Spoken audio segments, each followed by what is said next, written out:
बिस्मिल्लाहिर्रहमानिर्रहीम नहमदुहु व नुसल्ली अला रसूलिहिल करीम। कुछ दिन पहले एक जमात पटना में हारून कॉलोनी में आई, वो मणिपुर से।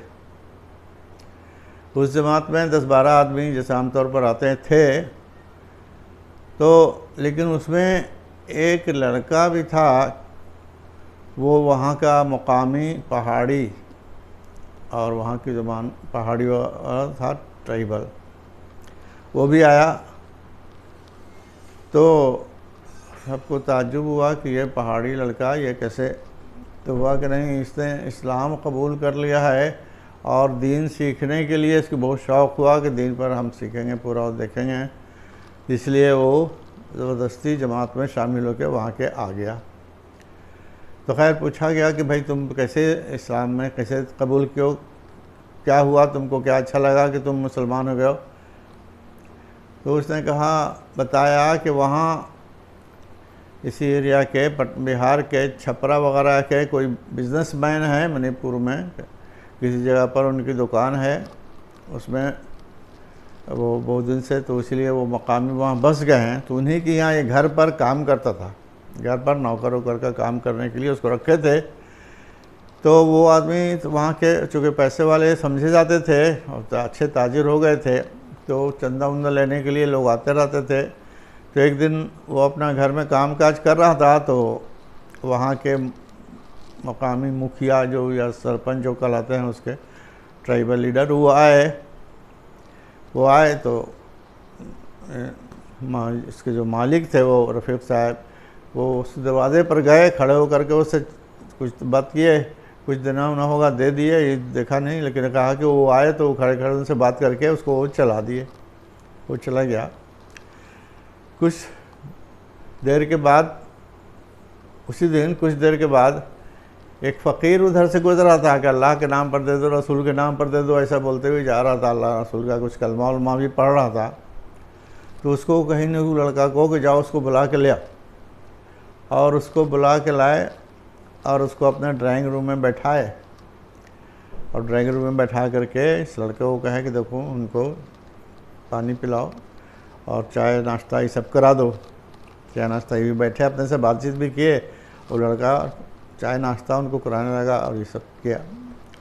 और कुछ देर के बाद वो अपना ये सब दिए, कुछ पैसा वैसा देकर उसको चला दिए। तो कहीं हमको सख्त ताज्जुब हुआ कि वो जो मुखिया था, जिसको यहाँ के लोग बहुत इज़्ज़त करते हैं, कदर की निगाह से देखते हैं, उसको तो आप ऐसे ही चला दिया। और बाहर से खड़े खड़े, और ये फ़कीर है तो इसको आप बैठा लिया यहाँ, ऐसा क्या। तो उन्होंने बताया कि भाई वो तो दुनिया के लिए है, मांग रहा था, यहाँ पर अल्लाह रसूल का नाम लेने वाला आदमी मिलता नहीं, अल्लाह रसूल का नाम ले रहा था, इसीलिए हमको बहुत अच्छा लगा, बैठाया उसको। अल्लाह रसूल उसके पास ईमान है, ईमान की वजह से उसकी कदर हो जाती है, बहुत बढ़ जाती है। उन्होंने कहा कि हमको कहा उन्होंने कि देखो एक ईमान वाले की वजह से पूरी दुनिया चल रही है, जब तक एक ईमान वाला भी रहेगा तो पूरी दुनिया का निज़ाम चलता रहेगा। एक आदमी भी अल्लाह का नाम लेने वाला, कलमा पढ़ने वाला नहीं रहेगा तो पूरी दुनिया ख़त्म हो जाएगी। ये पूरी दुनिया चल रही है ईमान की वजह से। तो कैसे हमको बहुत सख्त ताज्जुब हुआ, और हमको लगा, तो हम कहा उनको कि अच्छा सुनिए, अगर हम ईमान ले आएँ, माने मुसलमान हो जाएं, तो आप हमको भी ऐसा ही कीजिएगा। तो कहीं कहा, कहीं हमको तो अभी ऐसी हालत है कि हम लोग मंदिर जाते हैं तो मेरे मंदिर में घुसते नहीं देता है, और यहाँ का पुजारी लोग और लोग बड़े बड़े लोग दूसरे लोग जाते हैं, हम लोग को तो बाहर रखता है, जाने भी नहीं देता है, साथ बैठाता भी नहीं है। तो वो कहे कि नहीं, अगर ईमान ले आने के बाद तो सब बराबर हो जाते हैं। तुम मस्जिद में अगर जाओगे ईमान लेने के बाद, तो तुम जहाँ पर चाहो बैठो, कोई रोकेगा नहीं, पहली सफ में भी बैठ सकते हो, जहाँ पर चाहो बैठो, कोई रुकावट नहीं है इसमें। तो उसने कहा कि हमको तो लगा कि तब इज़्ज़त पाने के लिए और बराबरी हासिल करने के लिए समाज में इससे आसान तरीक़ा तो कोई है ही नहीं। हम कभी भी उस लायक नहीं हुए कि हम बराबर लोगों के बैठें। तो ये तो अगर इस्लाम कबूल कर लेते हैं तो हम सबके बराबर के हो जाएंगे, तो बहुत बड़ी बात हो जाएगी। हम गरीब भी रहेंगे तब भी हम सबके साथ बैठेंगे, उसके बेइज्जती हमारी नहीं होगी, इज़्ज़त से रहेंगे। ये तो बहुत बड़ी चीज़ हमको समझ में आ गया। इसलिए हम कहा कि चाहे कुछ हो जाए, हम इस्लाम कबूल कर लेंगे। बाप माँ हमको बहुत मारने लगा, ये किया, लेकिन हम कहा कि नहीं, तुम भी समझ लो कि तुम लोग को इज़्ज़त कभी नहीं मिलेगी। अगर इज़्ज़त पाना है और बराबरी का हक़ हासिल मिलना है तुरंत, तो तुम इस्लाम में आओ तो भी तुमको मिलेगा। इसलिए हम वो लोग कुछ भी समझे चाहे नहीं समझे, हम लोग आगे। तो जमात आ रही थी तो हम भी कहा कि हम भी जाएंगे, हम जमात सीखेंगे। उनको कहा कि हमको मुसलमान बना दीजिए, तो कहे कि हम तो यहाँ नहीं बनाएंगे, तुम जाओ वहाँ पर मौलाना साहब हैं वो बनाएंगे। तो खैर वहाँ पर कोई इमाम साहब थे, उन्होंने उसको कलमा पढ़ा दिया और उसके बाद बताया कि जाओ दीन सीखना है तो जमात के साथ चले जाओ और दीन पर चलना सीख लो। तो इसी के लिए हम यहाँ पर आए हैं, तो ये दीन पर सीखना हम आए हैं। तो हम बहुत अच्छा लग रहा है हमको कि हम तो जहाँ पर भी चाहे लेट रहे हैं, सो रहे हैं, खा लोगों के साथ बैठ के एक ही बर्तन में खा रहे हैं।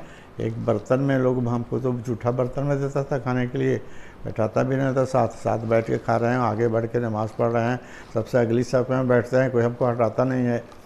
तो ये बहुत बड़ी बात है जो हमको मिली। तो ये एक चीज़ इकराम का सिर्फ़ एक वाक़या उसके सामने पेश किया गया। तो इस्लाम का चलता फिरता अगर निज़ाम हम दिखा दें लोगों को, तो लोग खुद ब खुद इसमें दाखिल होने लगेंगे।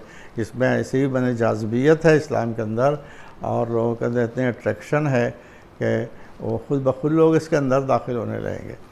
तो ये एक मिसाल है जो चलते फिरते नज़र आती है। तो कोशिश करना चाहिए कि इस्लाम पहले जो ज़माने में, सहाबा के ज़माने में इस्लाम जो था वो ज़िंदगियों में था। अब जो है इस्लाम ज़िंदगियों में नहीं है बल्कि किताब में चला गया। अब किताब पढ़ के लोगों को समझ में नहीं आता जल्दी, चलता फिरता इस्लाम लोग देखना चाहते हैं।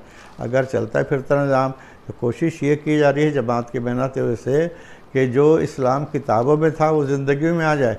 चलता फिरता इस्लाम नज़र आने लगे समाज में, तो सब लोग उसको अडॉप्ट कर लेंगे, कोई आपको हटाएगा नहीं, मारेगा नहीं, सब लोग उसको मानेंगे। तो बहुत अच्छी चीज़ है। तो इसी की कोशिश है जो जमातों की शक्ल में मेहनत हो रही है।